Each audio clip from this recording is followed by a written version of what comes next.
Hello, let's start. 3 sentence है। It is I, who और that. चाहे हु लिखो या दैट लिखो, चाहे हु लिखो या दैट लिखो, दोनों में से कोई भी लिख सकते हो, ठीक है। It is I am teaching you, और एम, हैव, और यानी कि ये वर्ब किसको देख कर आया है? इसको देख कर? जी नहीं, ये इसको देख कर आया है, ठीक है, इसको देख कर। दूसरी बात, दे को देखकर आर मत कर देना, यू को देखकर आर या वर मत कर देना। ये जो इज है, चाहे टेंस कोई भी रहे, इट के हिसाब से इज ही आता है, इट इज, ठीक है। चलो ये क्लियर हो गया। इट इज आई, अगर दो सेंटेंस होते हैं, जैसे अगर मेरे को कहना हो कि I am teaching, I am teaching, इसका मतलब हुआ मैं पढ़ा रहा हूँ, कोई एम्फसाइज नहीं कर रहा है ना।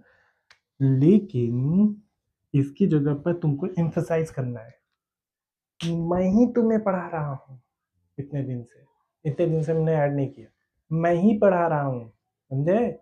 जो आंख दिखा रहे हो, मैं ही पढ़ा रहा हूँ, मैं ही तुम्हारे लिए पैसे कमा रहा हूँ, मैं ही, तुम ही मेरी जिंदगी को बर्बाद करने के कारण बने हो, तुम ही तुम्हारी ही वजह से, तुम ही।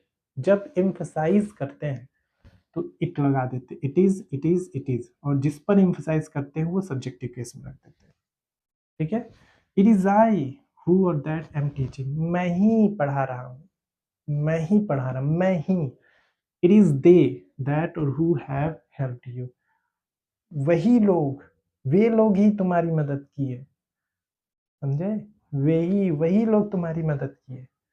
इट इज दे, जिन लोगों पे तुम बुरा कह रहे हो, it is they who help you.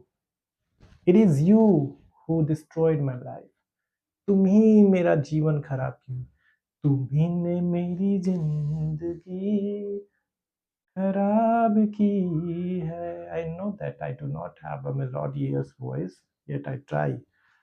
लोगों को बोर करना थोड़ा सा जरूरी होता है, ठीक है। It is you that destroyed my life, तुमने ही मेरी जिंदगी खराब की।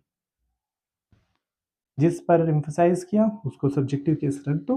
इट इज, ये हमेशा पेयर में रहेगा, ये यूज होता है, स्पोकन में भी जरूरत होता है। It is also required when you are writing anything और when you are going to talk to someone, okay, specially when you are in angry mode and you have to speak anything to anybody, you can use it.